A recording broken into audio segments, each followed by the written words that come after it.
Dusk had settled over the village, wrapping the humble cottages and winding dirt paths in a soft, shadowed haze. The last rays of sunlight lingered on thatched roofs, giving them a fleeting golden glow, while a gentle breeze rustled the leaves in the surrounding forest. Yet, beneath this tranquil veneer, a heavy unease pressed on the hearts of the villagers, like a subtle, unshakable weight. The children had been called inside early, their laughter replaced by whispered fears of wolves prowling unseen, and even the adults moved with a careful vigilance, casting wary glances toward the darkening tree line. It was as if the village itself held its breath, waiting for some hidden terror to emerge from the shadows. Stories had begun to circulate, whispered quietly in half-lit kitchens and shadowed alleys, tales that spoke of a creature both familiar and yet impossibly monstrous. It was said that men could become wolves under a cursed moon, that someone you had known for years might shed their humanity and turn on their neighbors.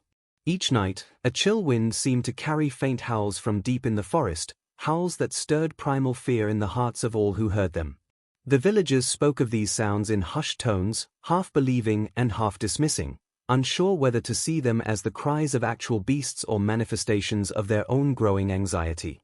Yet the effect was the same: nerves frayed, eyes darted nervously to the tree line, and families clutched one another closer in their modest homes. Contrast was at the heart of this terror.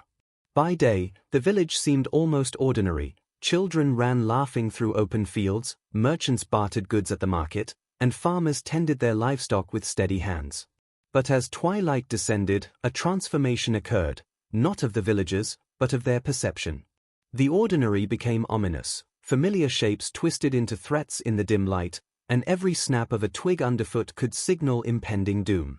This duality, between the warm comfort of daily life and the creeping dread of the unknown, created a tension that permeated every corner of the village.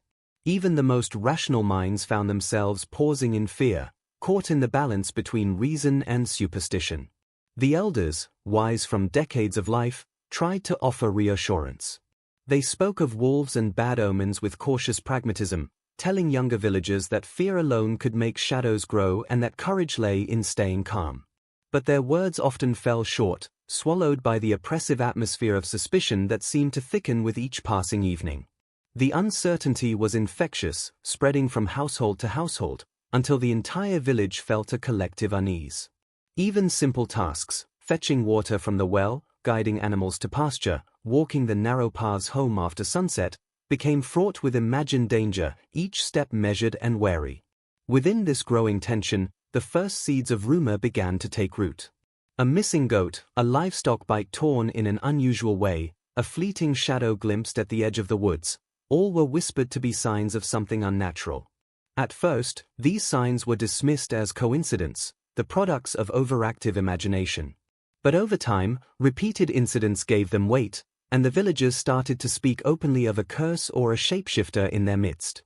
This fear was not just a response to external threats, it was a mirror reflecting the villagers' own anxieties, insecurities, and the fragile trust that bound their small community together. The forest beyond the village seemed to grow darker as night fell.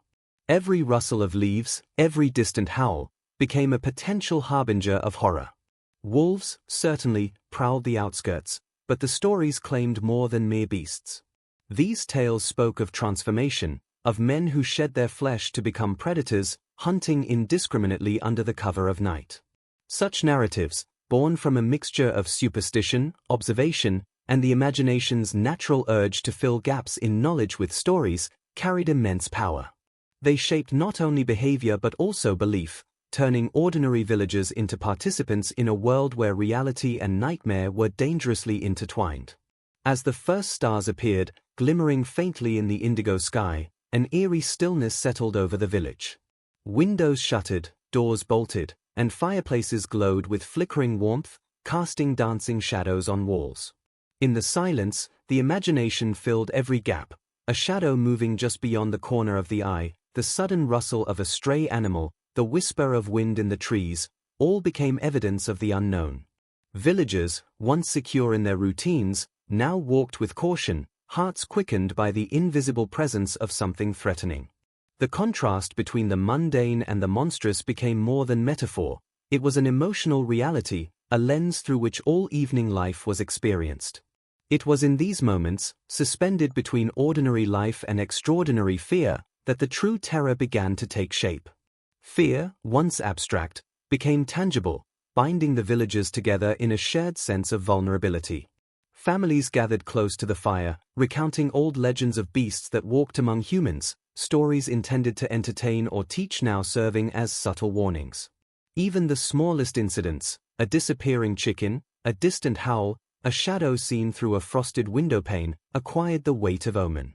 The village had entered a liminal state, poised between the safety of hearth and the threat of predation, a place where reality bent to the dictates of imagination and suspicion. By the end of that first evening, the stage was set. The village, so ordinary in daylight, had transformed into a landscape of tension, rumor, and latent fear. What had begun as whispers would soon escalate into accusations, trials, and a collective hysteria that would sweep through the community with unstoppable momentum.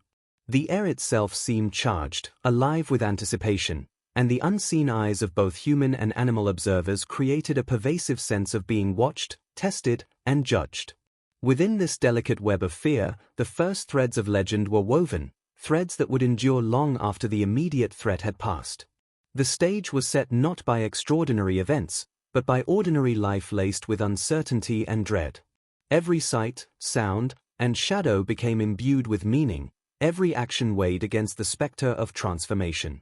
Villagers went to bed that night with hearts pounding and minds restless, the quiet lull of evening masking the storm of anticipation that would define the coming days.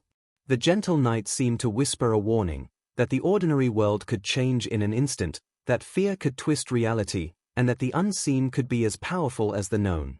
This was the world of the medieval village on the cusp of the Werewolf Trials, a place poised between comfort and terror, between trust and suspicion, between light and encroaching darkness. In the heart of medieval Europe, the line between the natural and supernatural was thin, almost imperceptible, yet profoundly consequential. Villagers lived in a world dominated by both tangible threats, like famine or disease, and intangible ones, like curses or divine wrath. Wolves were already feared for their predation on livestock and occasional attacks on humans, but in the medieval imagination, they were more than mere animals. They symbolized danger, wildness, and moral corruption, a mirror of humanity's darker instincts. To see a wolf in the forest was to confront not only a predator but the possibility of chaos intruding into the fragile order of village life. Religious teachings reinforced these fears, intertwining morality and natural order. Clergy described wolves as instruments of the devil, agents sent to test or punish communities for sin. Sermons often emphasized vigilance and piety, framing every unusual event, missing livestock, strange sounds at night, or violent quarrels among villagers, as potential signs of spiritual imbalance. The wolf, already feared for its physical threat, became a symbol of moral and cosmic disorder. To see one was not merely to see an animal, it was to perceive an embodiment of evil, a creature capable of destabilizing the careful balance between humanity and nature. Yet the fear of wolves alone did not fully explain the werewolf phenomenon. The idea that humans themselves could transform into these predators struck at a deep psychological nerve. This belief merged observed behavior with superstition. A villager acting strangely, someone appearing particularly cruel or secretive, could be suspected of carrying a curse. Transformation myths were widespread across European folklore, each culture adding its own nuances. Some believed it was a punishment for sin, others a voluntary pact with dark forces. The medieval mind, accustomed to moral causality, saw patterns and connections everywhere. A livestock attack might be interpreted as the work of a cursed neighbor rather than a natural predator. The concept of the werewolf also drew heavily from existing folklore about shape-shifting, magic, and the thin boundary between man and beast. Tales of witches, demons, and enchanted animals were common, and many villagers genuinely believed in the possibility of human transformation. A man could be normal in the morning and monstrous by night. A wolf seen in the forest might be a familiar, accursed soul, or a human under demonic influence. Such beliefs were not considered irrational at the time. They were reinforced by stories, religious teaching, and observation of human behavior, all of which suggested that the world contained hidden layers beyond ordinary perception. Fear was compounded by the fact that certain behaviors could be interpreted as signs of lycanthropy. People who were antisocial, particularly aggressive, or otherwise different were often scrutinized closely. Rumors could arise from innocent events, a neighbor seen wandering near the woods, someone speaking of dreams filled with wolves, or even an individual with a history of violence. In a culture steeped in superstition, these small differences took on enormous significance. Villagers, attempting to protect themselves and their community, often acted preemptively, confronting or accusing those they feared. The line between caution and paranoia blurred, creating fertile ground for hysteria. Church influence was central to the spread and persistence of these beliefs. Clergy were seen as interpreters of divine will, their guidance shaping moral and social norms. They instructed villagers that sin and evil could manifest in physical forms, and that humans could be vessels for demonic power. This religious framing lent authority to otherwise frightening rumors. It also provided a mechanism for explaining events that would otherwise seem chaotic or random. A missing goat, a strange wound on a villager, or an unexplained death could be interpreted as the handiwork of a cursed human, a message from God, or the result of a pact with dark forces. The supernatural became a lens through which the community understood and managed uncertainty. Folklore further solidified these fears, transmitting beliefs across generations. Every village had stories, often recounted around fires, of men and women cursed to become wolves for acts of sin, vengeance, or pact-making. Such stories were not idle entertainment, they served as cautionary tales, moral instruction, and warnings about the consequences of deviating from accepted norms. Children grew up internalizing these narratives, and adults saw them reflected in the behavior of their neighbors. The blending of myth, morality, and observation made werewolves plausible within the worldview of the time. It was not simply belief in monsters, it was belief in a system where moral failings could manifest in the world with dire, physical consequences. Interestingly, historical accounts show that belief in werewolves was often selective. While some feared immediate transformation in themselves or loved ones, others regarded it as a remote, almost fantastical possibility. This ambiguity intensified the tension. It allowed stories to flourish without direct evidence, but also made accusations more plausible when fear or personal animosity intervened. Villagers were constantly negotiating between skepticism and terror, weighing each strange sound, animal attack, or unusual neighbor behavior against the backdrop of these deeply ingrained beliefs. The result was a heightened state of alertness, a society finely attuned to the slightest hint of danger or evil. The consequences of these beliefs extended beyond mere fear. Social cohesion was influenced by the constant threat of suspicion. Neighbors watched each other, families whispered of potential curses, and the communal sense of safety eroded under the weight of imagined threats. Accusations, once made, were difficult to retract, and the social fabric could be strained or shattered entirely. Human behavior, already constrained by religious and cultural norms, became further conditioned by fear of supernatural punishment or communal reprisal. In this way, belief in werewolves was both a mirror and a mold. It reflected existing anxieties and simultaneously shaped the interactions and hierarchies within the village. As winter approached, the fear of the wolf-human hybrid reached a subtle crescendo. The long nights, early sunsets, and howling winds reinforced the perception that danger was ever present. Fires burned longer, doors were bolted earlier, and the gaze of every villager was drawn repeatedly toward the dark forest. Even mundane activities were now performed with heightened vigilance. The natural rhythms of life, feeding livestock, gathering firewood, traveling between villages, were colored by the possibility of encountering a predator that was at once human and monstrous. Every shadow, sound, and movement took on amplified meaning. By understanding the medieval mindset, one begins to see how the werewolf trials were not merely isolated hysteria but the logical extension of deeply held beliefs. In a world where sin, punishment, and supernatural power were intimately linked, the notion of humans transforming into wolves was not fantastical, it was credible. The villagers were navigating a universe governed by both physical and spiritual laws, where the unseen could wield as much power as the tangible. In this environment, fear, superstition, and moral interpretation converged to create a society primed for accusation and panic, setting the stage for the horrifying events that would follow. Thus, the medieval belief system was more than folklore. It was a complex network of religion, morality, and observation that made the impossible seem entirely possible.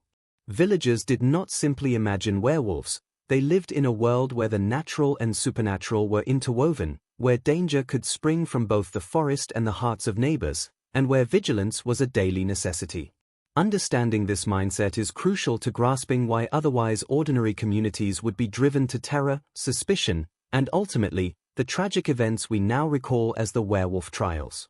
It was a time when belief alone could shape reality, and the unseen threats of the night were as compelling as the tangible dangers of day. It began quietly, almost imperceptibly, as whispers passed from door to door and across the village square. A missing goat here, a shadow glimpsed in the forest there, a fleeting howl carried on the wind. These small, seemingly isolated events gradually coalesced into a story, a pattern that the villagers could not ignore. As evening fell and the sky deepened into a dark, velvety indigo, the ordinary rhythms of life were disrupted by the growing sensation that something was watching, waiting, moving just beyond the reach of sight. Parents pulled children closer as the wind rattled shutters and the distant cries of animals seemed louder, more deliberate. The village itself, once a place of routine and familiarity, now felt like a stage set for an unfolding horror. Fear spread in subtle ways, infecting conversations and behaviors. Villagers spoke in hushed tones, careful not to draw attention to their own nervousness while ensuring that others shared the same vigilance. Even mundane events were filtered through suspicion. A man walking alone near the forest was suddenly a potential threat. A woman tending the garden after dusk might be hiding something sinister. The process was insidious because it relied not on certainty but on the possibility of danger. In a world where supernatural forces were considered credible, the imagination was a powerful tool, shaping perceptions and reactions in ways that were both unconscious and immediate. Rumors grew stronger with each retelling. A neighbor who had vanished for a day might be claimed to have been out hunting in human form, while livestock found dead and torn were ascribed to human hands rather than wolf teeth. Storytelling became a social currency, carrying both information and moral weight. To relate an encounter with a strange sound or behavior was not mere gossip, it was an act of shared vigilance, a way to warn others of possible danger. Villagers internalized each tale, examining themselves and their neighbors for signs of unnatural conduct. The line between observation and imagination blurred, and fear became a lens through which all reality was interpreted. The auditory landscape of the village played a critical role in spreading unease. Wolves did indeed roam the outskirts, their howls carrying across the fields and through the forested edges of the settlement. Yet the villagers did not hear only wolves, they heard stories, memories, and warnings embedded in every sound. A rustle of leaves might be a fox, or it might be the movement of a cursed man under moonlight. The wind, which brought the chill of approaching night, seemed to whisper secrets and threats. By interpreting ordinary natural phenomena as signs of something more sinister, the villagers' perception of reality shifted. Fear was no longer an abstract idea, it became a tangible presence, shaping movement, thought, and interaction. Curiosity intertwined with terror. Some villagers were drawn to the stories, seeking glimpses of the unseen, while others recoiled in apprehension. Night walks became fraught with hesitation, and even the bravest individuals could not resist glancing over their shoulders at every shadow. Conversations at the hearth extended into debates about signs and omens, blending personal observation with inherited folklore. Children listened wide-eyed, internalizing the cautionary tales their elders recounted. Through this combination of storytelling, observation, and superstition, fear became communal, shared among every household, extending its reach beyond those who had directly witnessed anything unusual. Social dynamics were profoundly affected as well. Suspicion and anxiety altered interactions between neighbors, introducing a subtle undercurrent of mistrust. Friends once close-eyed each other warily, disputes and minor grievances were reinterpreted as potential proof of secret wickedness.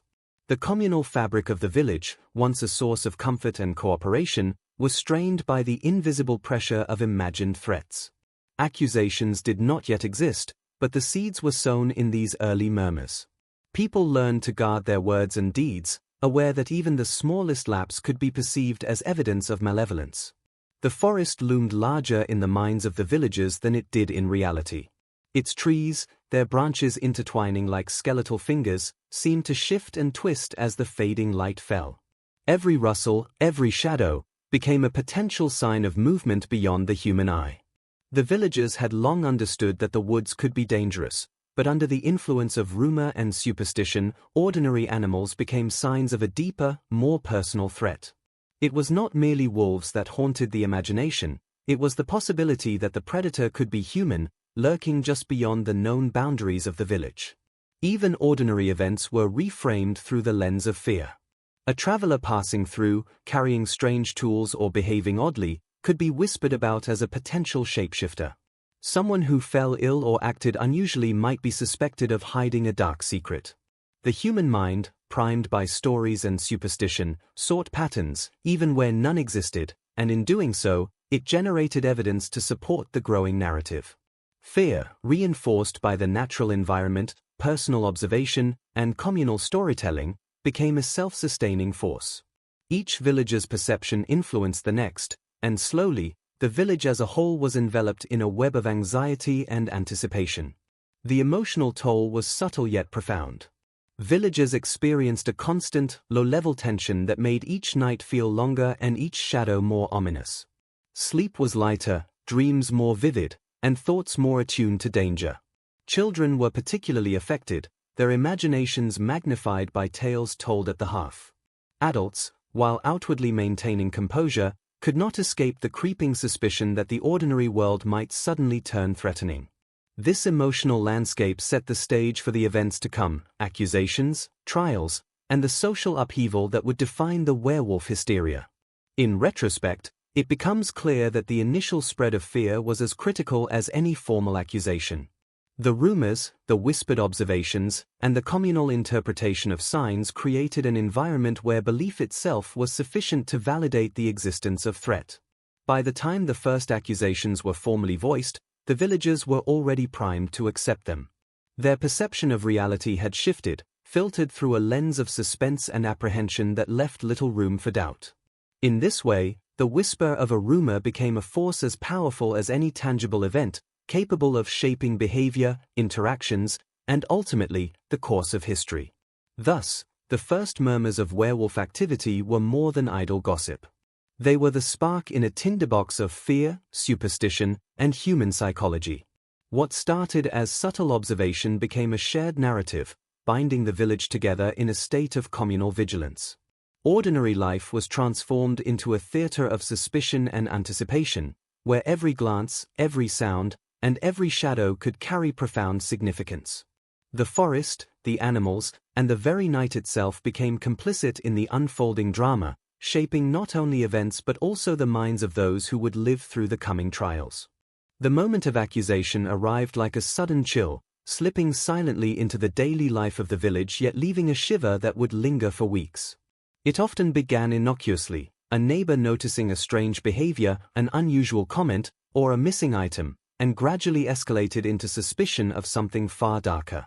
In a society governed by fear of both natural and supernatural threats, the leap from ordinary misbehavior to monstrous transformation was remarkably small. The ordinary rhythms of work and leisure became infused with vigilance. Farmers watching their livestock, children running errands, women tending fires, all eyes now searched for subtle signs of deception or malevolence.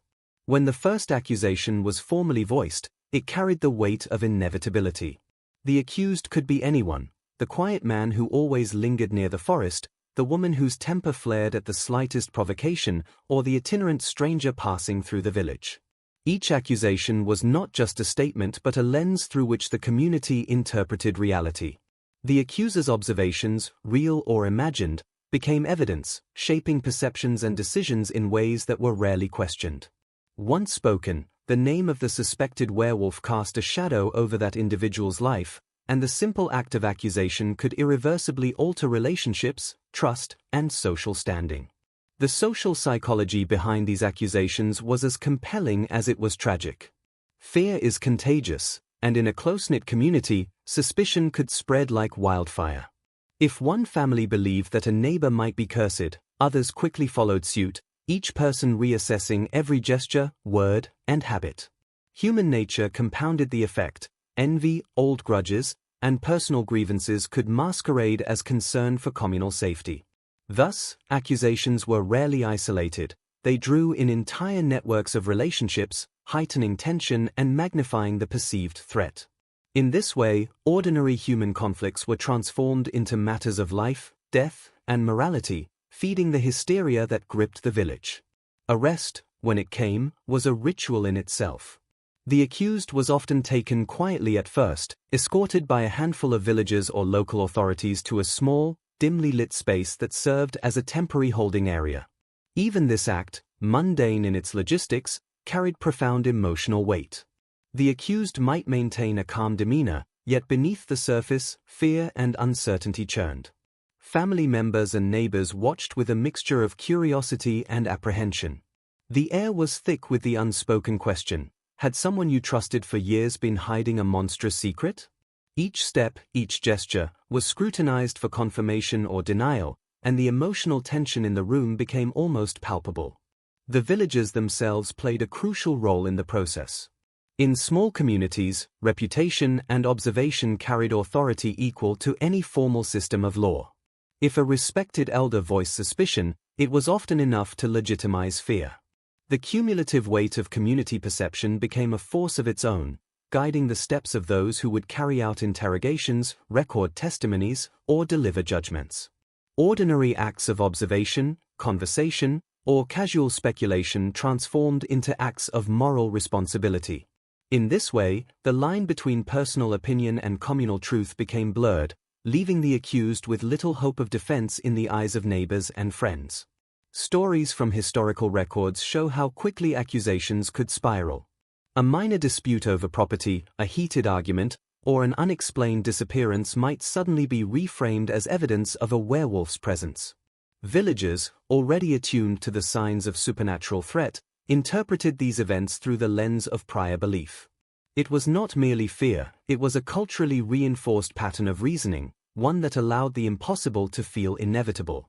Even rational arguments were often overwhelmed by the emotional force of collective suspicion, leaving the accused vulnerable to judgment and, eventually, formal proceedings. The emotional impact on the accused was devastating. Fear, confusion, and the betrayal of neighbors combined into a psychological pressure almost unbearable. One could feel the subtle shift of perception. Someone you had laughed with, shared bread with, or celebrated with could now regard you with suspicion. Simple acts, once seen as neutral or kind, might now be interpreted as signs of guilt. Walking through familiar paths, seeing the faces of friends and family, and listening to casual conversation all became exercises in caution. Every gesture, every word, could confirm or deny the invisible accusation hanging over one's head. Even before formal interrogation, the accused faced a complex moral dilemma. To confess, even falsely, could sometimes be seen as a way to protect others or satisfy the communal need for resolution. To deny might prolong suspicion, deepen fear, and risk harsher consequences. Medieval communities placed enormous value on confession as a moral and spiritual act, believing that revealing hidden sin could restore balance and prevent further harm. This framework created a terrifying dynamic. Confession was both a potential relief and a dangerous trap, while denial often exacerbated the perception of guilt. In some cases, arrests were accompanied by physical restraints or temporary confinement, meant less for security than for ritualized observation.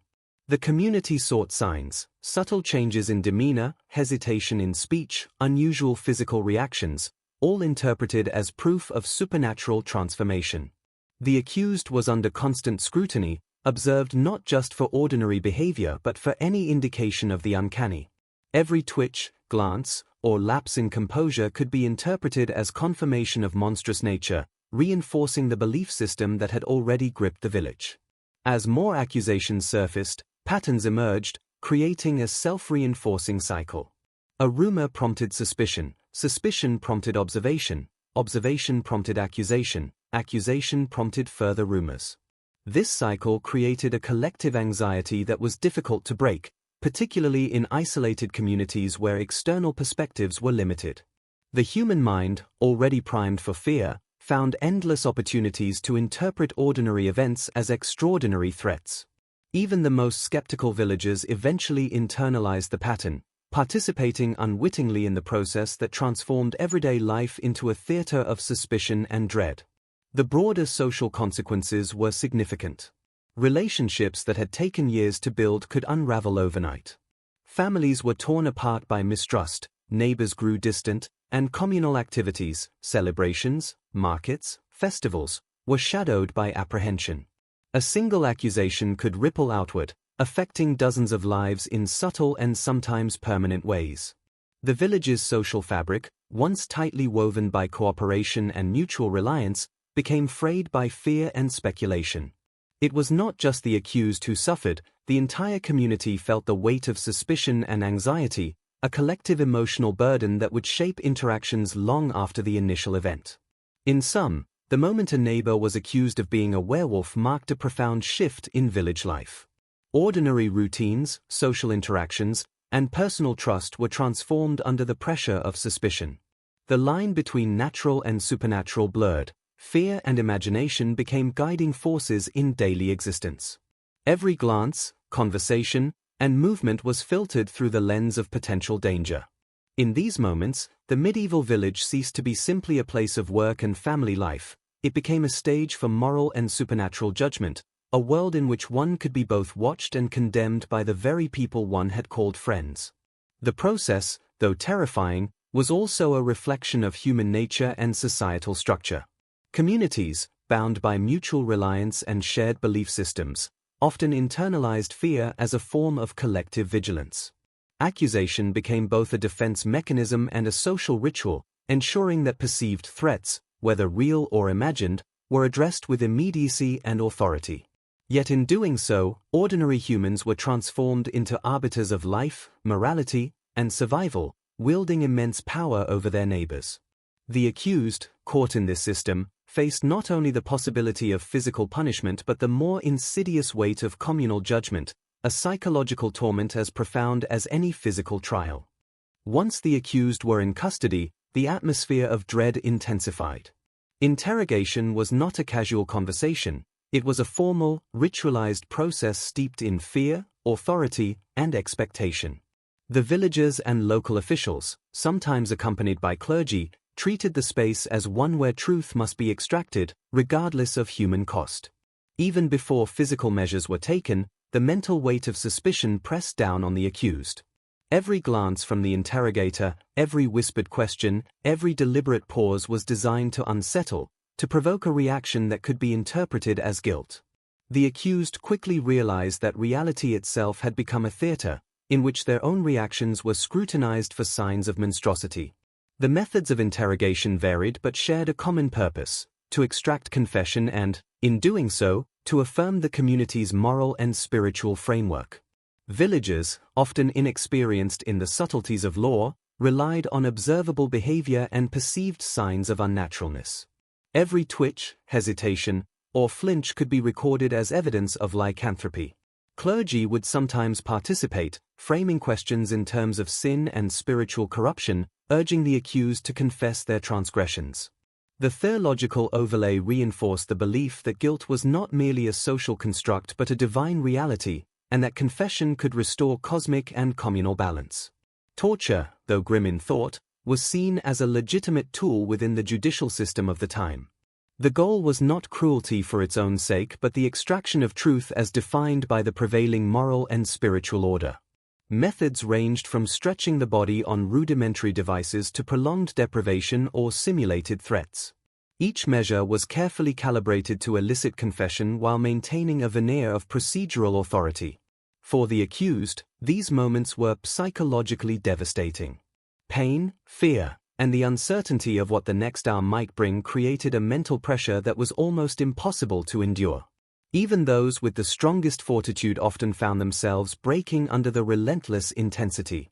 Yet it was not only physical coercion that made the interrogation effective, psychological manipulation played an equally crucial role.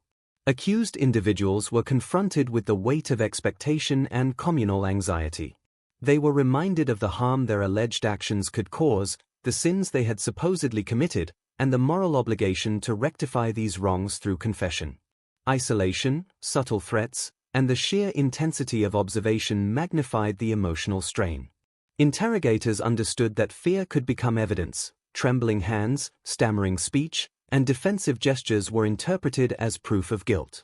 The mind, under pressure, could turn against itself, creating confessions that were both voluntary and coerced, blurring the line between truth and fabrication. The communal dimension of the process intensified its impact.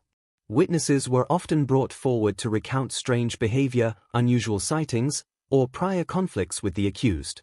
Each testimony was led into a narrative that cast the accused as morally and physically dangerous. In this environment, denial could paradoxically increase suspicion. Hesitation or the defense of innocence might be framed as evidence of cunning or supernatural influence. The accused, therefore, was trapped in a web of logic that operated according to the rules of fear rather than reason. The courtroom or holding chamber became a stage where every word, gesture, and glance carried extraordinary significance. Historical accounts reveal that confessions were often elaborately detailed, including admissions of transformation, pacts with the devil, and acts of predation. These confessions were rarely spontaneous. They were shaped by leading questions, community expectations, and the intense psychological pressure of interrogation. Clergy sometimes guided narratives, suggesting the nature of sins or transgressions, effectively scripting the confession in alignment with cultural beliefs. For the audience of villagers, these confessions were proof of the hidden threat that had haunted them for weeks. For the accused, they were the culmination of fear, coercion, and the impossible burden of defending oneself against both human and supernatural interpretation. The moral framework of the time reinforced the perceived necessity of confession. In medieval thought, the act of uncovering hidden sin was not only judicially relevant but spiritually imperative. Confession could save a soul even as it condemned the body, offering a paradoxical form of hope amidst terror. Those who admitted guilt were sometimes allowed to reconcile with God before execution, while those who resisted were believed to be under the direct influence of malevolent forces. This belief system provided a structure that made the process of torture and interrogation socially and religiously acceptable, though from a modern perspective it appears cruel and arbitrary. The emotional consequences of these interrogations were immense. Accused individuals endured isolation, fear, and the relentless scrutiny of their entire community. They faced not only the physical manifestations of coercion but the mental strain of knowing that any misstep could be construed as proof of guilt.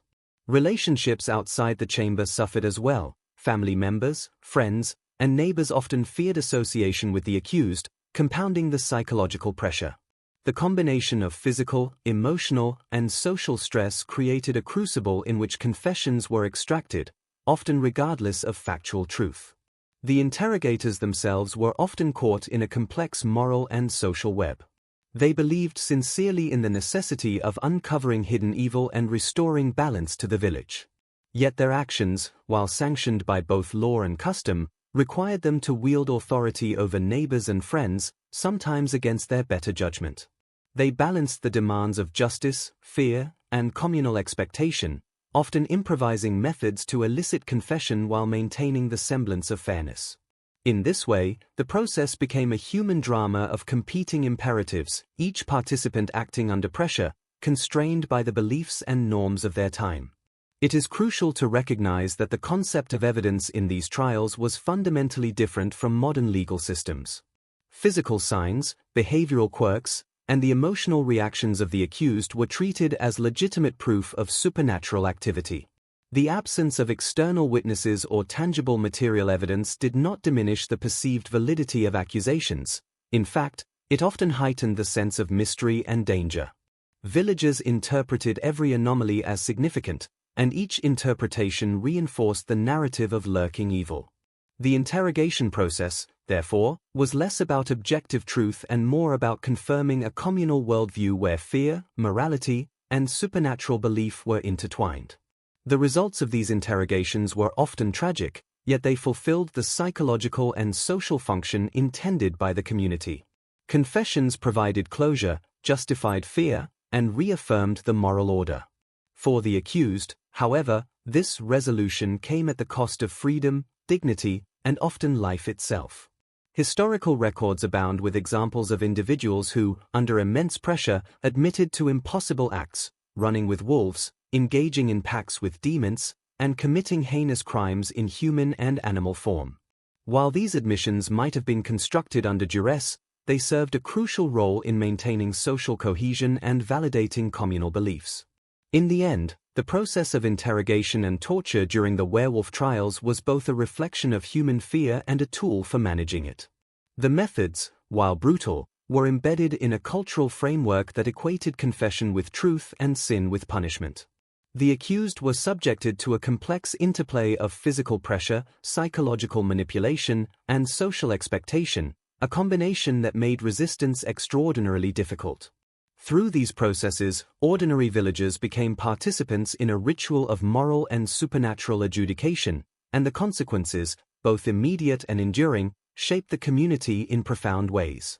By the time an accused individual left the interrogation chamber, whether having confessed or maintained denial, the village had already absorbed the drama. Fear had been both confirmed and amplified, preparing the community for the next stage, public trial. What had begun as private suspicion was now a matter of social and moral spectacle. The accused's fate, already weighed heavily by anxiety and coercion, would soon be further tested before an audience whose emotions, expectations, and beliefs had been primed by weeks of rumor, fear, and communal anticipation. The courtroom, or more often, a makeshift gathering space within the village, was where fear transformed into spectacle. If the interrogation chamber was a place of whispered dread and private suffering, the trial was a public theater, staged to both resolve and perpetuate the anxieties of the community. Wooden benches creaked beneath the weight of villagers who crowded in, eager yet uneasy, to watch justice unfold. The air hummed with the tension of expectation. This was not merely the judgment of one individual but the affirmation of the village's moral and spiritual boundaries. The accused stood at the center, not only as a person on trial but as the embodiment of all the uncertainties and terrors that haunted the collective imagination. The tone of the trial was solemn, yet tinged with an undercurrent of morbid curiosity. Children craned their necks from corners, women whispered in low voices, and men folded their arms with grave intensity. Every villager carried their own private fears and suspicions into the chamber, and the proceedings gave voice to those hidden anxieties.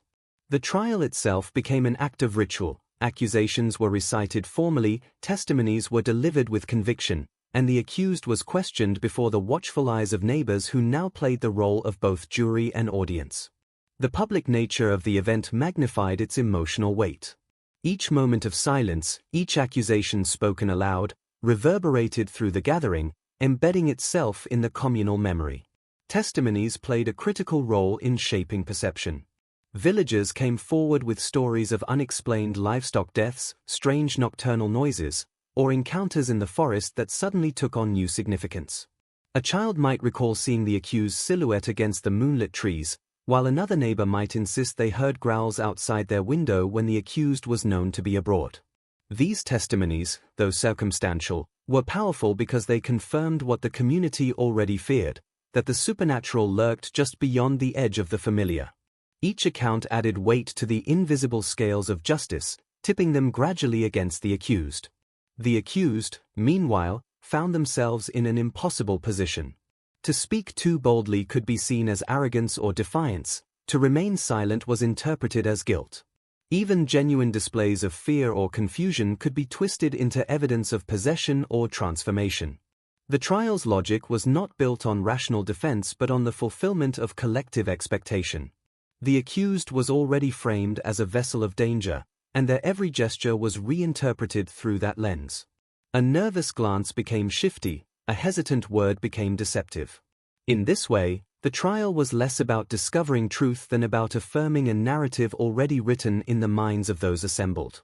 The presence of clergy or local officials added an air of authority, reinforcing the sense that these proceedings were not only legal but spiritual in nature. Clerics might remind the crowd of biblical warnings against wolves in sheep's clothing, drawing parallels between scripture and the current accusation. Officials, speaking with solemn authority, declared their duty to safeguard the community against hidden evil. These pronouncements carried enormous influence, cementing the perception that the accused was not merely an individual but a symbol of corruption, a threat to the social and spiritual fabric of the village. In many cases, the trial was designed to extract public confession. After the private agony of interrogation, the accused was expected to confirm guilt in front of their peers, thereby satisfying the community's need for resolution. Confession in this setting was both dramatic and deeply symbolic. A trembling voice admitting to secret transformations, midnight hunts, or diabolical pacts carried extraordinary weight. The villagers listened, half terrified and half relieved, as their fears were given shape and confirmation. Even if the details were fantastical, the confession provided closure.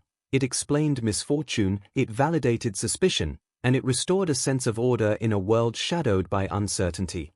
But not all confessions came willingly. Some accused maintained innocence, even in the face of overwhelming suspicion. These denials, however, often intensified the crowd's anxiety. To resist confession was to resist the moral and spiritual order of the community. It suggested not only defiance but possession, a will bent by supernatural influence. Villagers, unsettled by such resistance, pressed harder for resolution, interpreting stubbornness as further proof of guilt. In this way, denial became dangerous, prolonging the trial and deepening the fear that evil still lingered unresolved in their midst. The emotional atmosphere of these trials was extraordinary. Fear and fascination wove together into a potent mixture. Villagers recoiled from the idea of werewolves yet leaned in to hear every detail, every whispered account, every dramatic accusation. For many, the trial was as much a cautionary tale as a legal proceeding, a vivid reminder of the thin line between human and beast, between order and chaos. Parents might later retell the story to their children as a warning, while others carried the memory as proof that vigilance was necessary in their daily lives. The trial, once completed, became part of the oral history of the village, repeated and reshaped until it took on the qualities of legend. The broader function of the trial extended beyond the fate of the accused. It reinforced the collective identity of the community.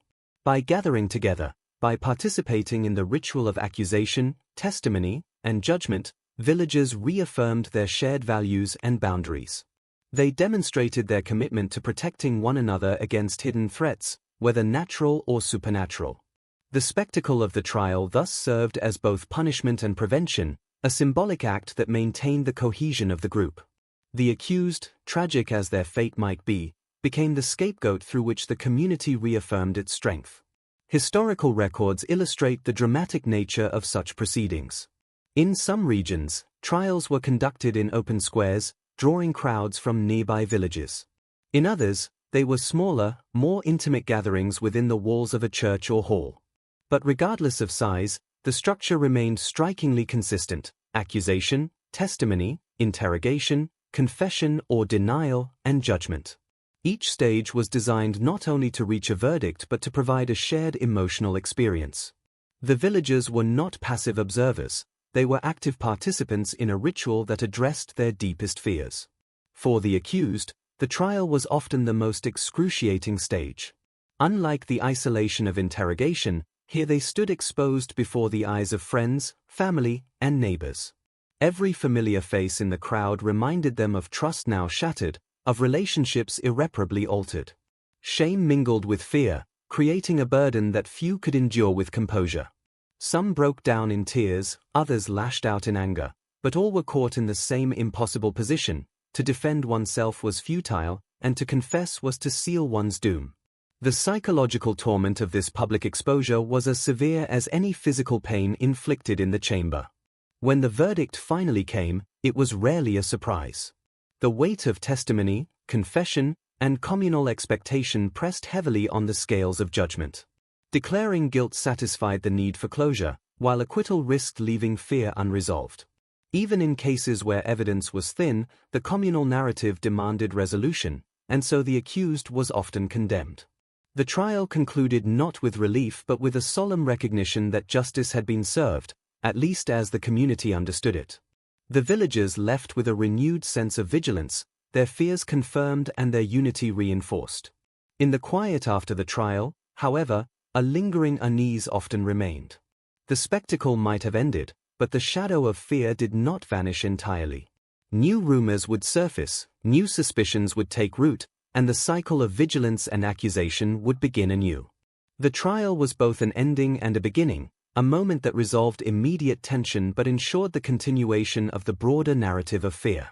In this way, the werewolf trials became not isolated events but recurring rituals, shaping the identity and memory of medieval communities for generations.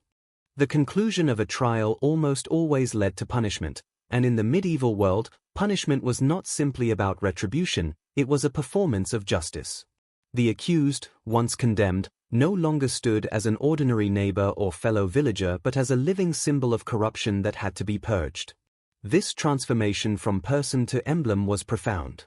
It justified the severity of what followed and gave the community permission to witness and even participate in acts of brutality. For those who carried out the sentences, the punishment was framed as a moral duty, a final act to protect the village, cleanse the soul, and restore balance between human and supernatural order. Execution was the most common outcome for those found guilty of lycanthropy. Fire was the favored method, both practical and symbolic. The pyre stood not only as an instrument of death but as a stage of purification. Flames consumed not only the condemned but the supposed evil they embodied. Villagers gathered around the crackling fire, their faces lit by the glow, their hearts heavy with a mixture of dread and fascination. Some wept, others prayed, but all bore witness. The execution was meant to reassure them that the threat had been vanquished, even as the smell of burning wood and flesh imprinted the memory in their minds forever. Other punishments, though less dramatic, were equally terrifying. Some were beheaded, their heads displayed as grim warnings to others. In rare cases, dismemberment was carried out, particularly if the accused had confessed to transforming parts of their body during their supposed metamorphosis. These punishments served a symbolic purpose, to destroy not just the person but the imagined beast within. The brutality was deliberate, a public act designed to ensure that no fragment of the accused could continue to haunt the village. Through these acts of violence, fear was both resolved and perpetuated, reminding all who watched of the thin line between human and monster. Punishment was not always limited to death. In some communities, exile was used as a sentence, though it carried its own form of cruelty. To be cast out of one's village in the medieval world was nearly equivalent to a death sentence. Without the support of neighbors, survival in a hostile landscape was uncertain at best. Exile, however, allowed the community to symbolically cleanse itself without the direct act of killing, which could trouble the conscience of some villagers. Yet even in these cases, the condemned carried the mark of werewolf suspicion wherever they went, forever branded by the accusations that had destroyed their former life. For the accused, the moments leading up to execution were excruciating in both body and spirit. Shackled, surrounded by guards or villagers, they walked the final steps under the weight of countless eyes. Every step was heavy with meaning, every breath a reminder that this was not just the end of life but the culmination of fear, rumor, and judgment. Some went silently, resigned to their fate. Others cried out, protesting innocence to the very last moment. And there were those who confessed again in desperation, hoping that public repentance might soften the harshness of their eternal fate. In every case, the condemned was trapped in the paradox of punishment. Whether innocent or guilty, the act itself had already defined them in the eyes of the community. The families of the condemned often bore punishment by association. Husbands, wives, children, and siblings carried the stigma of having lived beside a supposed werewolf. Property could be seized, names dishonoured, and opportunities for marriage or work destroyed. In this way, the punishment extended beyond the individual to ripple through bloodlines, ensuring that the memory of the crime lingered for generations. This collective burden reinforced the idea that suspicion and accusation carried consequences far beyond the trial itself. It was a reminder that the threat of the werewolf was not just personal but communal, and that vigilance had to extend across family and kinship ties. For villagers, the act of watching punishment was both horrifying and necessary. They stood as witnesses to justice, their presence a confirmation that the community had taken action against danger. Children watched, clutching their parents' hands, absorbing the lesson that evil would not be tolerated. Elders nodded solemnly, reassured that the village had acted decisively. The punishment became part of the social contract, a demonstration that no one, no matter how ordinary, was beyond suspicion, and that no threat, however imagined, would be left unresolved. Through the public performance of justice, fear was reshaped into vigilance, binding the community more tightly together. There was also an undeniable psychological relief in the spectacle. For weeks or months, the village had lived in the grip of anxiety, uncertain of where the danger lay. The trial and subsequent execution provided closure. As the fire died down or the body was buried, villagers could exhale, believing the threat had been eliminated. Yet the very need for such closure ensured that new suspicions would eventually arise. The execution did not banish fear, it renewed it, planting the seeds for future accusations and trials.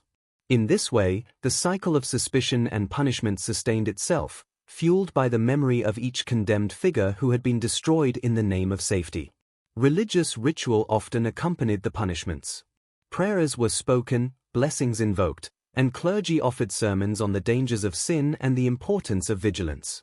These rituals framed the punishment not merely as retribution but as a sacred duty.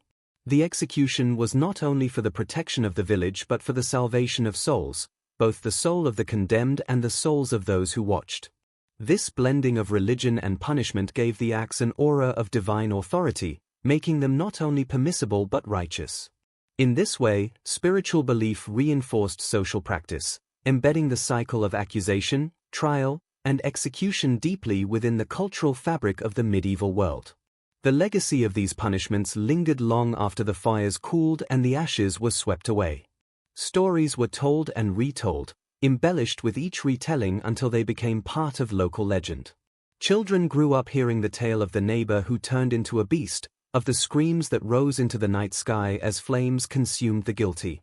These memories shaped behavior, encouraging conformity, obedience, and vigilance. The punishment was not confined to the moment of execution, it extended across generations, a constant reminder of what awaited those who stepped beyond the bounds of communal safety.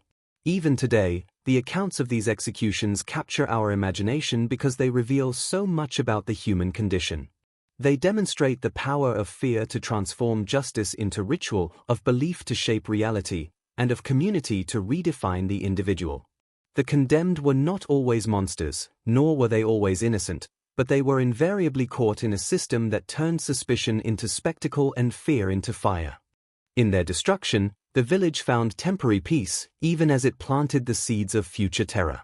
Thus, punishment in the werewolf trials was never just about ending a life, it was about reinforcing the boundaries between human and beast, order and chaos, faith and heresy. It was about showing that no threat, however shadowy or imagined, would be tolerated within the fragile fabric of village life. And it was about reminding everyone who watched that survival in the medieval world was not only a matter of labor and harvest but of vigilance, unity, and the willingness to sacrifice the one for the sake of the many.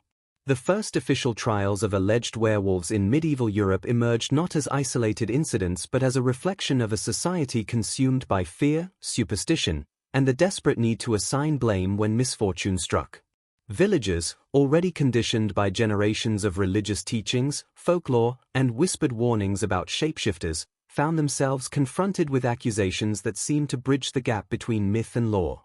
The judicial system of the time, far from being impartial, was shaped by the same fears that haunted the common people.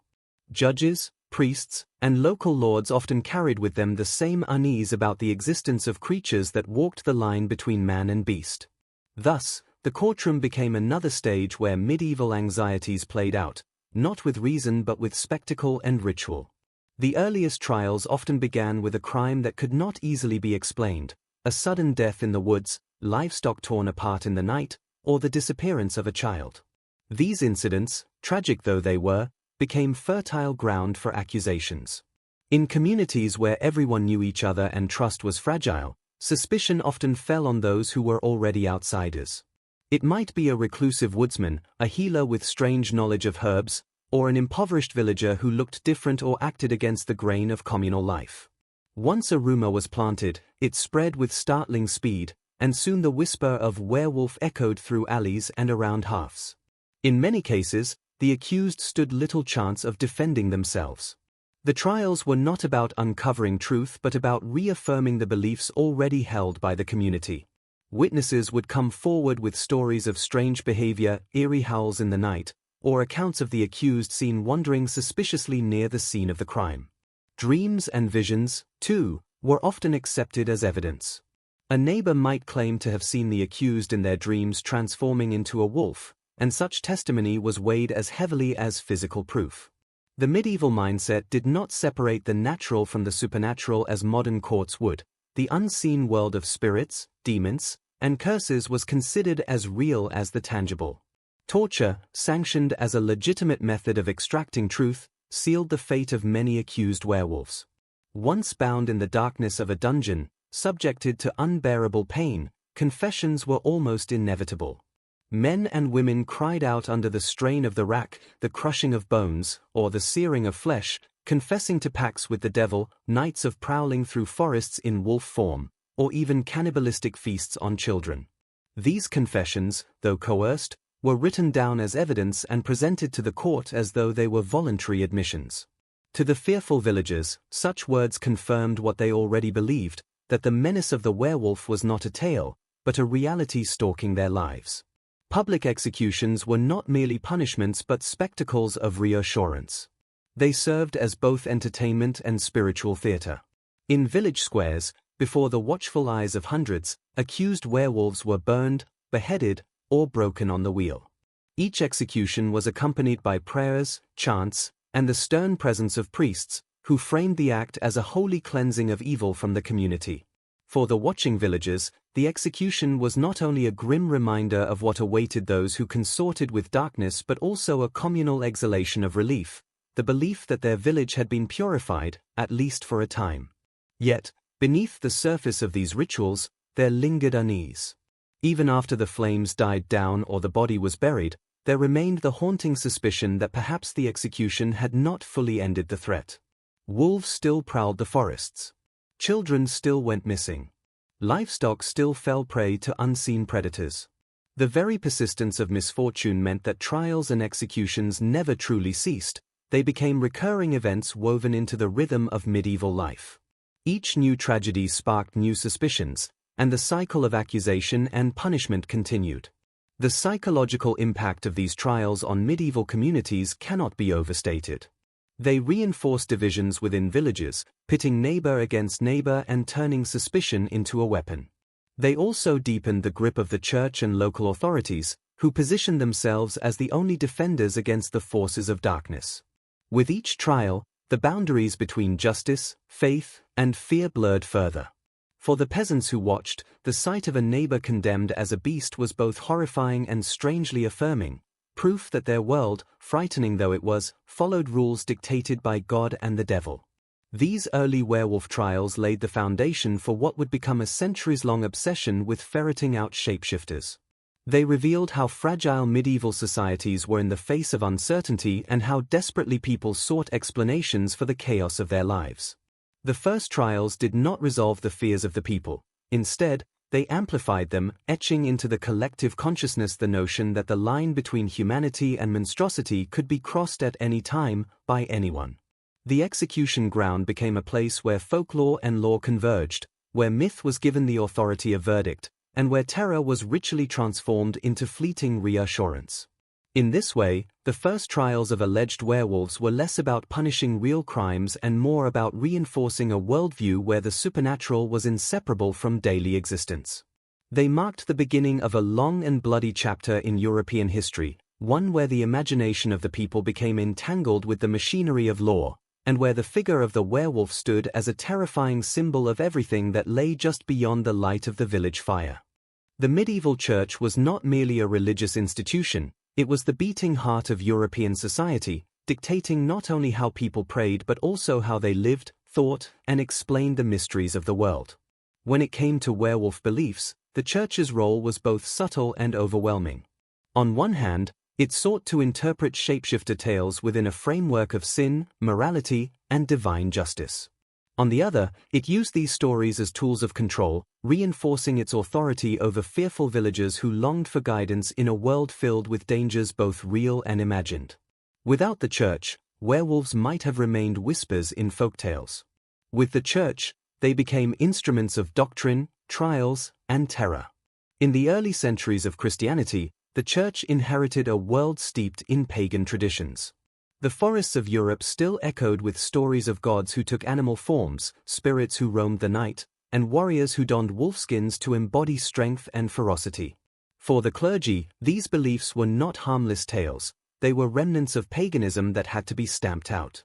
By reframing werewolf myths as evidence of sin or demonic influence, the Church created a moral lens through which ordinary people were encouraged to interpret their experiences.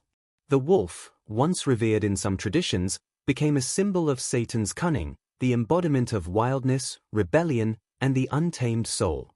Sermons echoed across medieval Europe with warnings that those who strayed from God's path might find themselves punished through transformation.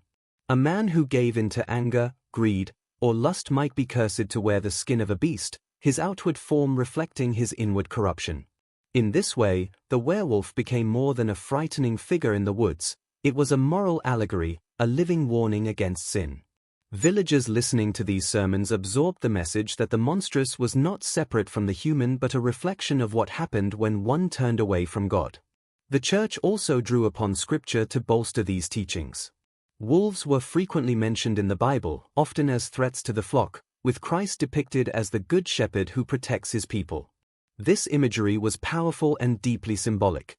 The Church positioned itself as the shepherd guarding against the wolves of sin, heresy, and demonic corruption. Those accused of lycanthropy were not just criminals but spiritual dangers, threats to the community's very soul. Their trials and punishments, therefore, were framed not only as acts of justice but also as sacred duties, purges of evil that cleansed the faithful.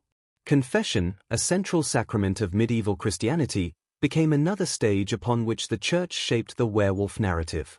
In the dim light of confessionals, accused individuals might be pressed to admit to unnatural desires, unholy transformations, or pacts with the devil. These confessions, whether genuine or extracted through fear, were carefully recorded and became cautionary tales retold in sermons or chronicles. The line between spiritual failing and supernatural transformation blurred, and once again, the Church emerged as the sole authority capable of diagnosing and curing such afflictions. Beyond theology, the Church understood the political value of werewolf accusations. In times of unrest, famine, plague, or war, local clergy often pointed to werewolves, witches, or demons as causes for the suffering. Such explanations comforted the faithful, providing a clear enemy to blame. They also deepened dependence on the Church, since only through prayer, penance, and obedience could the community hope to be protected from these supernatural threats. In this way, the werewolf became part of the machinery of control, a shadowy menace that justified the Church's vigilance and reinforced its indispensability. The Church also influenced how trials unfolded. Priests were often present during interrogations, ensuring that questions emphasized not merely criminal acts but also spiritual corruption. Judges, too, leaned heavily on theological arguments when sentencing the accused. It was not enough to prove that a man had attacked a neighbor or stolen livestock. What mattered was whether he had crossed the boundary into the unnatural, whether he had surrendered his humanity to the devil. This spiritual framework elevated werewolf trials beyond the realm of law into the realm of cosmic drama, making them battles between heaven and hell played out in village squares and dungeons. One of the most striking aspects of the Church's influence was how it merged the werewolf legend with the broader witch hunts of later centuries. Though the two phenomena are distinct, they often overlapped. Accusations of witchcraft and lycanthropy frequently went hand in hand, as both involved supposed pacts with the devil, nocturnal gatherings, and transformations. In many cases, individuals accused of witchcraft were also believed to have the power to turn into wolves.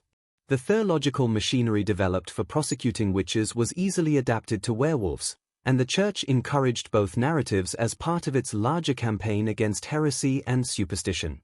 Yet, the Church's relationship with the werewolf legend was not always straightforward. Some theologians questioned whether transformation into a wolf was truly possible, or whether it was an illusion planted by the devil to deceive mortals. Debates unfolded in universities and ecclesiastical councils, where scholars argued over the nature of shapeshifting. Was it physical, spiritual, or merely psychological? While such debates might seem abstract, they reflected real anxieties about how to reconcile folklore with Christian doctrine. Ultimately, the prevailing view was that whether the transformation was real or imagined, the devil's hand was at work, and thus, the accused remained guilty. The Church also sought to reclaim and sanctify the imagery of wolves in more controlled ways. Saints' legends sometimes told of holy men who tamed wolves or coexisted peacefully with them, reinforcing the message that faith could overcome wildness. In these stories, wolves became symbols of nature's submission to God's order, a counterpoint to the werewolf narrative of rebellion and sin. Such tales highlighted the dual role of the Church, to terrify with warnings of the beast within, but also to inspire with visions of holiness conquering the wild. For medieval villagers, the Church's voice was final. Priests delivered sermons that mingled scripture with local tales, ensuring that fear of werewolves became inseparable from fear of sin. Festivals, processions, and rituals often included prayers for protection against wolves and shapeshifters, reinforcing the idea that only divine authority stood between humanity and the monstrous. When trials ended in execution, it was the Church's blessing that sanctified the act, transforming it from violence into purification. The role of the Church in shaping the werewolf narrative cannot be overstated. It turned folklore into theology, personal fear into public ritual, and private suspicion into communal justice. By doing so, it ensured that werewolves were not dismissed as mere superstition but embedded deeply in the fabric of medieval life. The villagers' fear of the dark woods was transformed into a moral lesson, their suspicion of neighbors elevated into a cosmic battle between good and evil. Through sermons, confessions, and trials, the Church bound the werewolf legend tightly to its vision of the world, a vision in which no event, however strange, fell outside the reach of God or the devil. As the late Middle Ages gave way to the Renaissance, fear in Europe began to take on sharper, more systematized forms. The terror of werewolves did not vanish, rather, it merged and intertwined with another powerful fear sweeping across the continent, the fear of witches. Together, these two specters, the shapeshifter and the spellcaster, became bound in the collective imagination, forming a deadly intersection of superstition, theology, and social paranoia.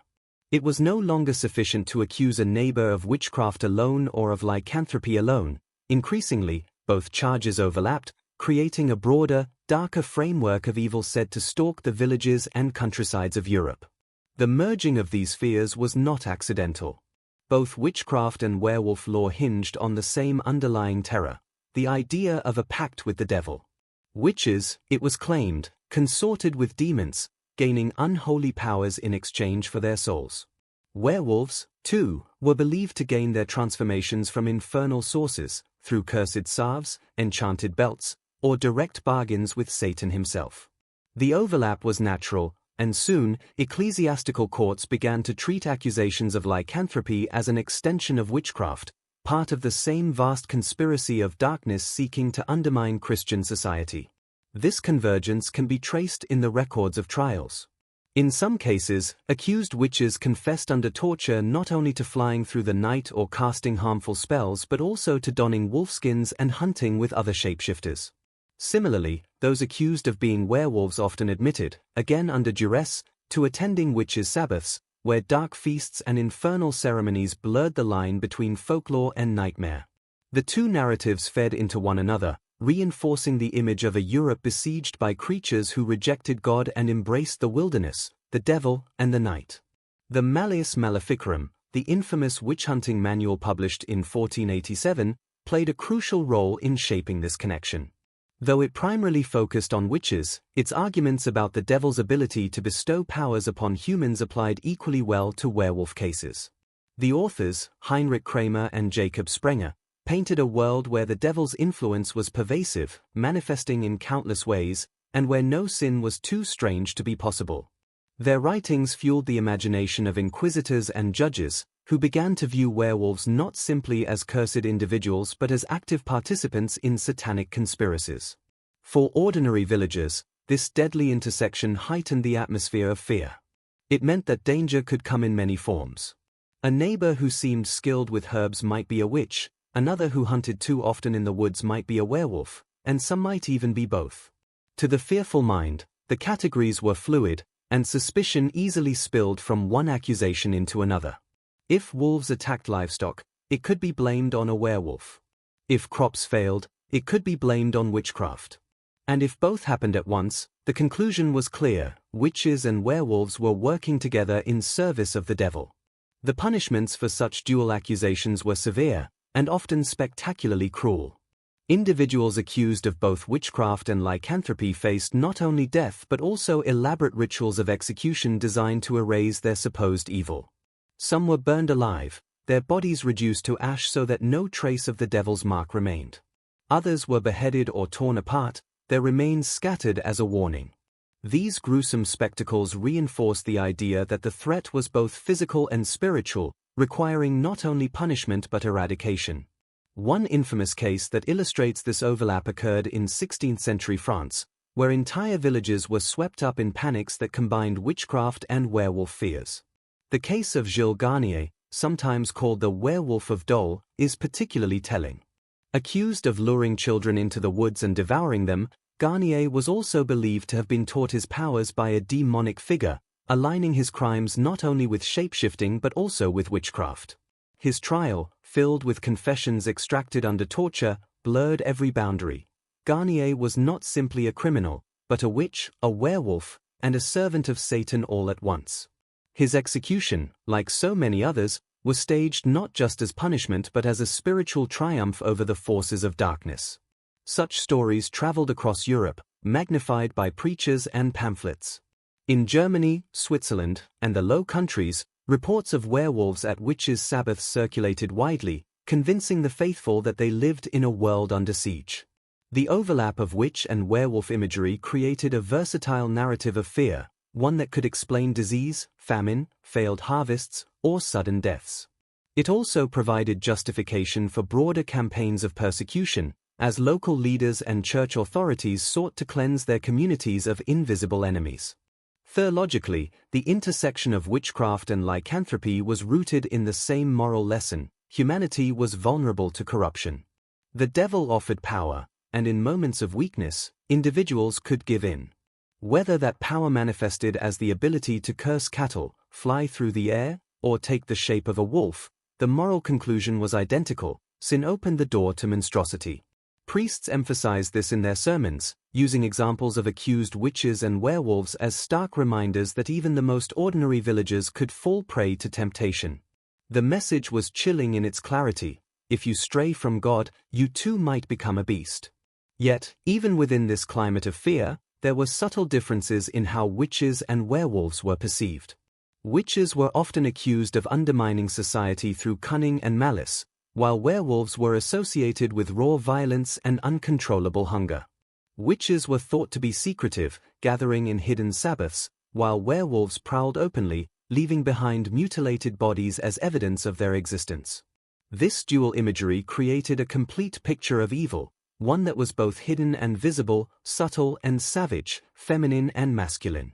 Together, they represented the full spectrum of medieval terror, and together they gave shape to the great persecutions that followed. For centuries, this deadly intersection shaped European thought. It ensured that no accusation of witchcraft was free from the shadow of lycanthropy, and no accusation of lycanthropy could be entirely separated from witchcraft. The two fed into each other, strengthening the grip of superstition and amplifying the authority of those who claimed to fight against the devil's work.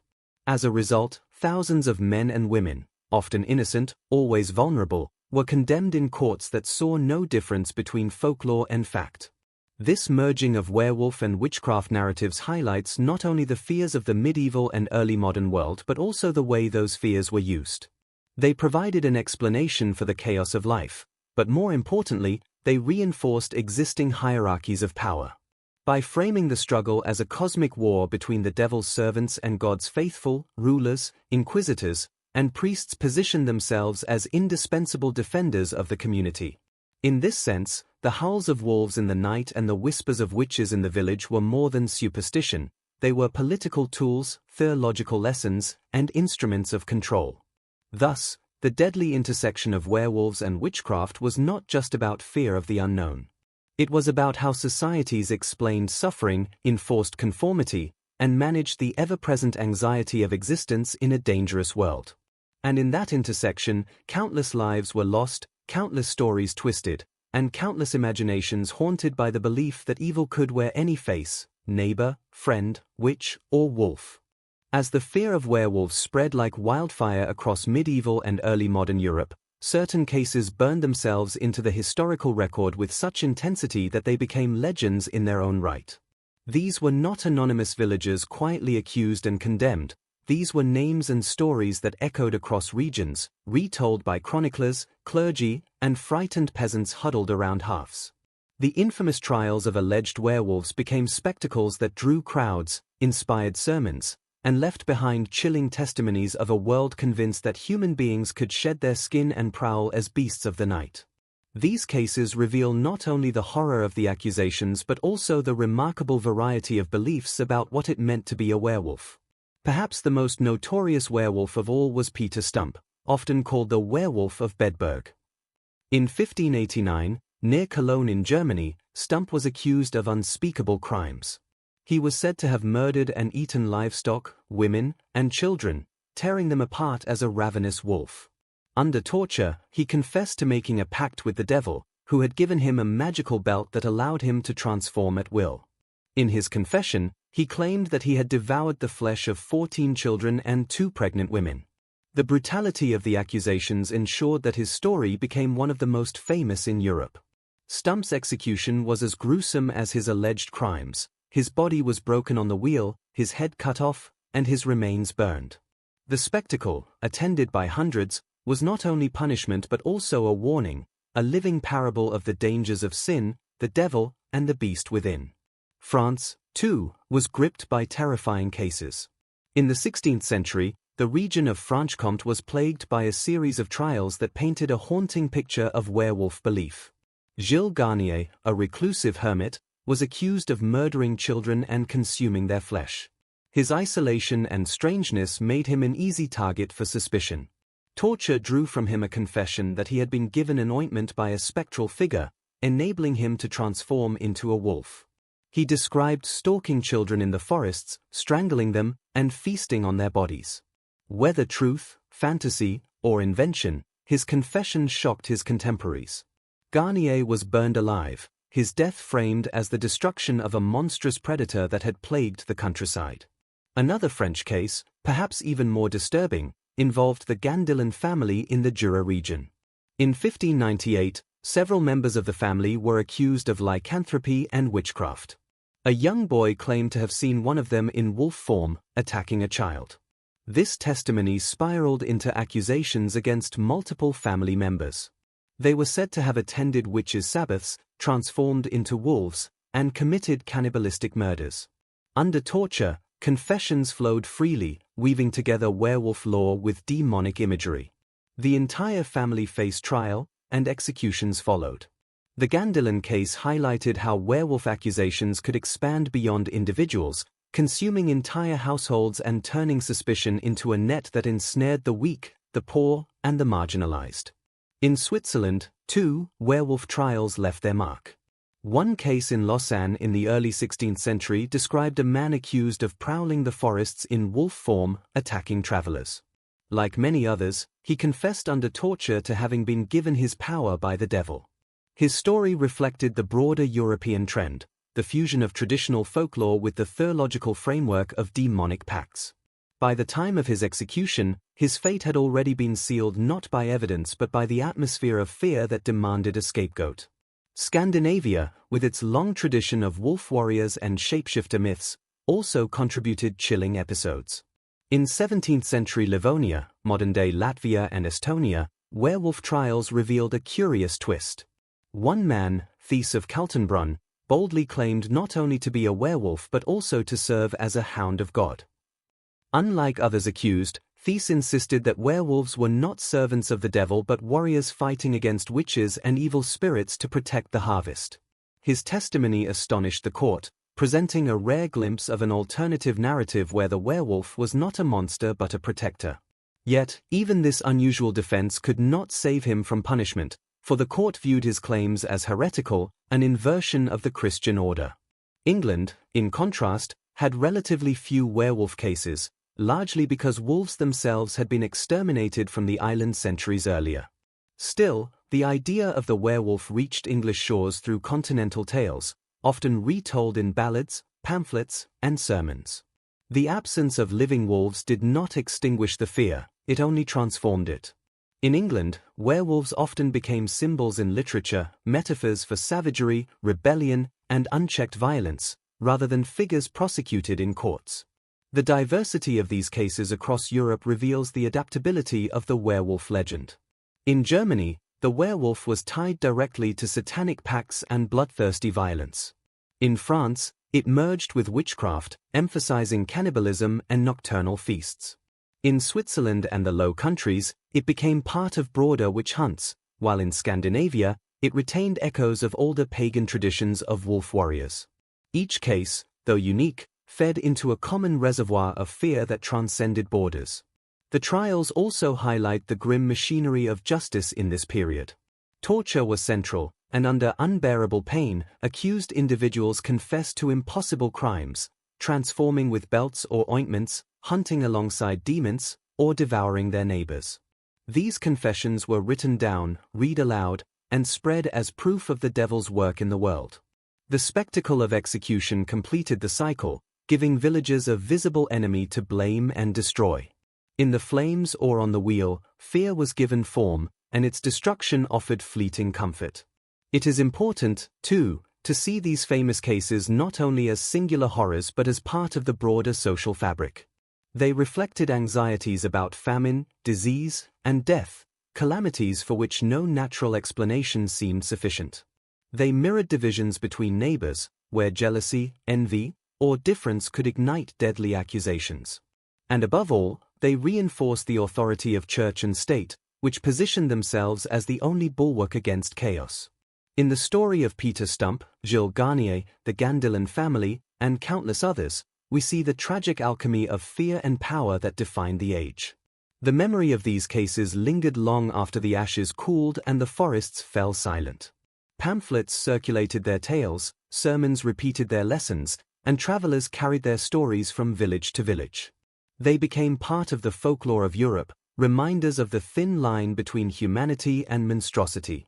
Even today, centuries later, the names of Stump and Garnier evoke shivers, their confessions and trials echoing as warnings from a past where fear ruled the night and the howls of wolves were never just the cries of animals. These infamous trials stand as monuments to the way fear can be transformed into ritual, confession into spectacle, and legend into law. They remind us that the werewolf was never just a creature of myth, it was a living, breathing accusation, one that could destroy lives and communities with terrifying ease. And in the courts of Europe, under the shadow of the cross and the weight of the wheel, the werewolf became more real than it had ever been in the whispered tales of the forest. The werewolf trials of medieval Europe, though centuries removed from our present day, left scars far deeper than parchment records or charred wood from village pyres. Their true legacy lingers not only in folklore, but in the very way fear itself has been passed down, reshaped, and preserved. Fear, once weaponized by church courts and village tribunals, became woven into the fabric of culture. And while the trials eventually faded, the tales they left behind ensured that the shadow of the werewolf still walked among people long after the last accused villager had been condemned. To understand this legacy, we must first recall the climate in which the werewolf trials flourished. These were centuries when ordinary peasants faced a life of hardship, scarcity, and constant uncertainty. Famine could strike without warning, plague might creep into the villages unseen, and wars erupted in fields and towns, leaving devastation in their wake. Fear was the common currency of medieval existence, and so it easily attached itself to whatever shapes the imagination supplied. The wolf, prowling silently at the edges of human settlements, with its yellow eyes and hunger for livestock, provided the perfect vessel.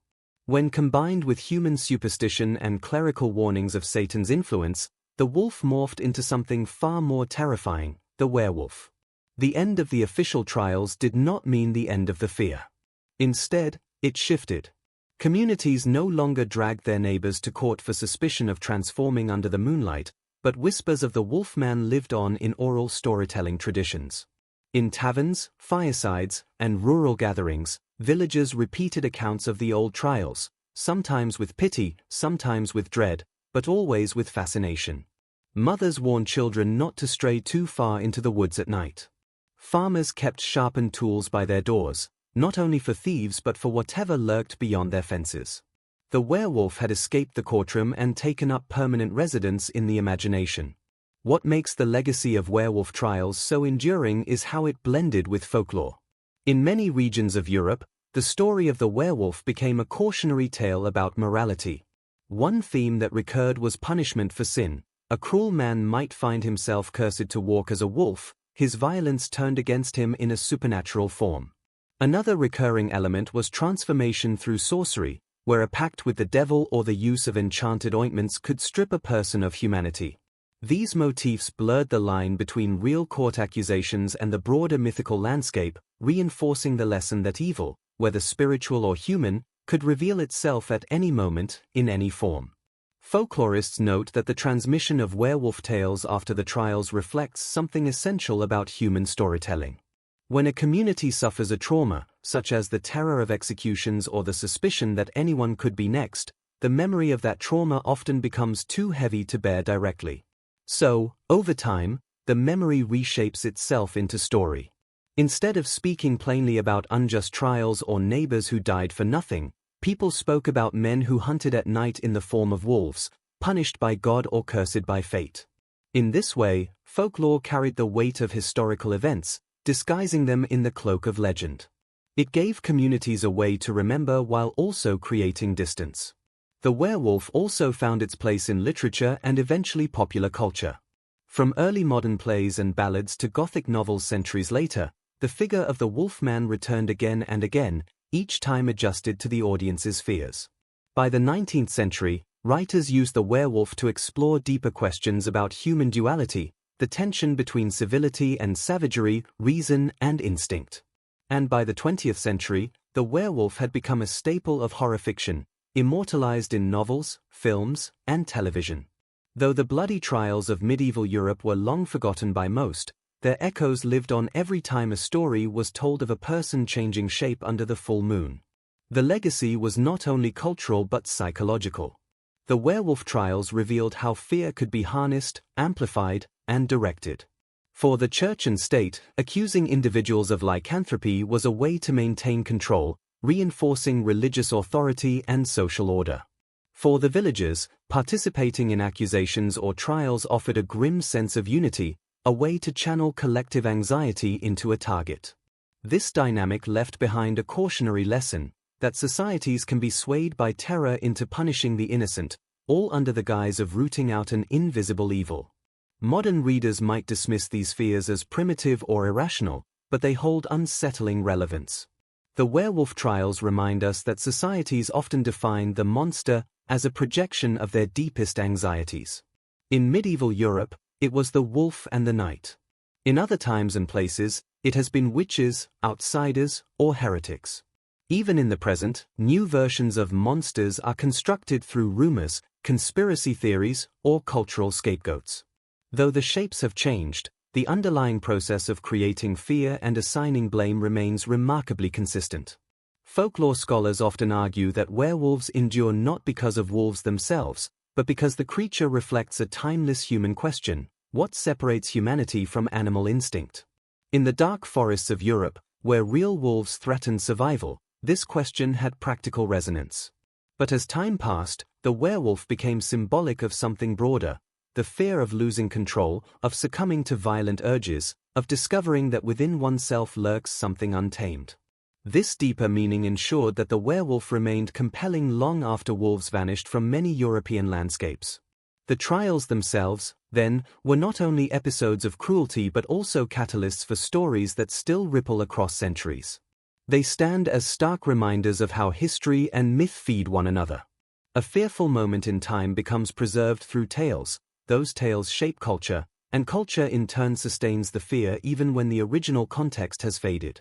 The werewolf trials may no longer condemn villagers to execution, but they have condemned humanity to remember, and to keep telling the story. As you drift further into this reflection, imagine the medieval villagers sitting by their hearths. Outside, the wind sighs through the trees, carrying the distant howls of wolves. Children huddle close, wide-eyed as elders recount the fate of a man who strayed too far from the path and returned with hunger in his eyes. The villagers know the trials are over, but in the glow of firelight, they also know that the shadows of the past are never truly gone. In those whispers and warnings, in those fireside tales, the werewolf still walks. Thus, the legacy of the Werewolf Trials is not one of forgotten superstitions but of enduring fears reshaped into folklore. They remind us that fear is never destroyed, it merely changes form, waiting to be told again in the next story, in the next dark night, in the next generation's imagination. And in this way, the werewolf remains immortal, not because of transformation under the moon, but because of humanity's eternal need to explain the darkness that lives both outside and within. The story of the Werewolf Trials is more than just an odd, frightening footnote in the annals of medieval history. It is a mirror, one that reflects not only the fears of the past but also the vulnerabilities of the human condition that persist today. As we come to the final chapter of this long, winding tale, it is worth pausing to consider what lessons the medieval villagers, their courts, and their folklore leave behind. To hear these stories in the stillness of the night is to recognize that the werewolf is not simply a beast of the forest or a monster of superstition. It is an emblem of our capacity to believe, to fear, to accuse, and to narrate. The shadow of the werewolf, in truth, never vanished, it only shifted shape, carried forward by memory and imagination. When we reflect on the trials themselves, we see an unsettling truth. They were never truly about wolves, or even about the supposed transformations of men into beasts. At their core, they were about control, suspicion, and the attempt to impose order on chaos. In a world racked by plague, famine, and war, villagers longed for explanations. Why did the harvest fail? Why did the livestock vanish? Why did disease return again and again? In the absence of answers, fear created them. And when fear takes shape, it often requires a scapegoat. The werewolf offered that scapegoat in a form both terrifying and oddly familiar, part human, part animal, straddling the line between the known and the unknown. It is striking how these medieval fears echo into the present. Though we no longer hold trials for werewolves, we still see societies search for monsters. When modern crises strike, whether economic, political, or environmental, whispers of blame begin to circle. Outsiders are accused, neighbors are distrusted, communities fracture under pressure. The names may change, but the pattern remains. Just as villagers once saw the wolf in the eyes of their fellow man, so too do modern people sometimes see the other as a threat in times of uncertainty. The werewolf, in this way, serves as a timeless allegory for humanity's inclination to turn fear into accusation. And yet, the werewolf is more than just a metaphor for fear. It also represents something intimate, the duality within each human being. From the earliest folklore to Gothic literature and modern cinema, the central theme of the werewolf has been the struggle between civility and savagery, reason and instinct, light and shadow. To become a werewolf is to lose control, to surrender to the most primal urges.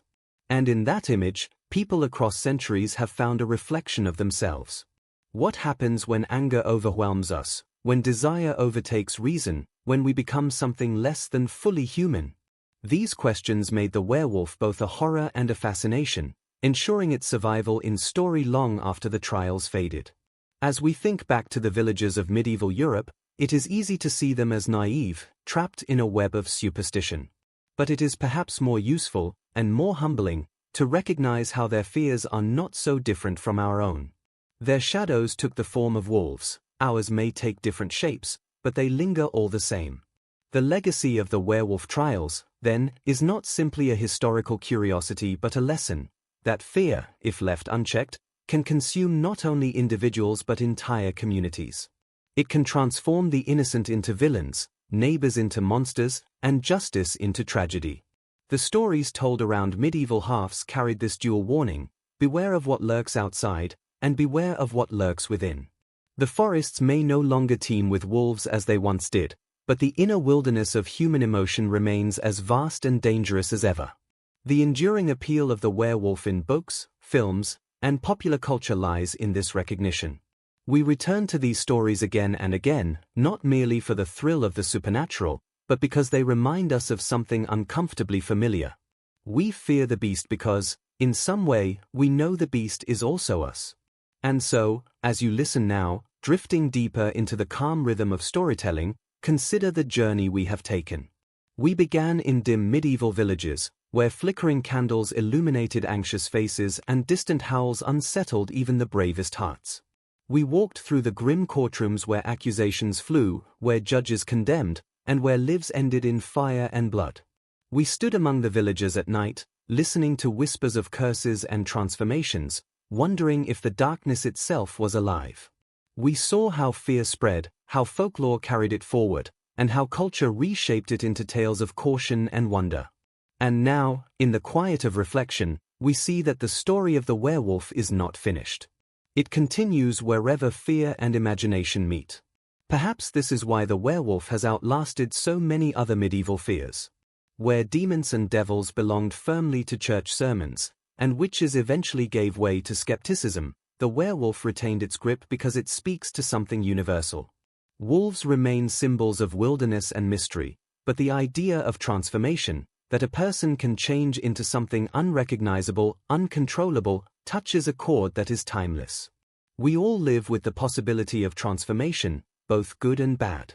We all wrestle with impulses that feel, at times, alien to our better nature. The werewolf endures not because it is real, but because it is true to human experience. And so the final image lingers, a shadowy figure standing at the edge of the forest, neither fully human nor fully beast. In medieval times, villagers feared this figure, accused it, condemned it. Today, we interpret it differently, as symbol, story, reflection. Yet the power remains.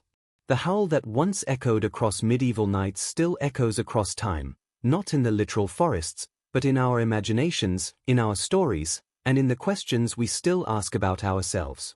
The werewolf trials that terrified medieval villages are long over, but their legacy endures in every tale told by firelight, in every whispered story to children, in every novel, film, and dream where the beast returns. The trials remind us of the dangers of fear, but the folklore reminds us of the endurance of story. And together, they remind us of the human heart, fragile, fearful, but endlessly creative in its search for meaning. As you close your eyes and let this story settle, remember, the shadows of the past are never truly gone. They live on in memory, in myth, and in imagination. Somewhere, in the deep woods of history and the quiet corners of the mind, the werewolf still walks. Not as a monster of flesh and bone, but as a timeless reflection of fear, transformation, and the eternal struggle between darkness and light.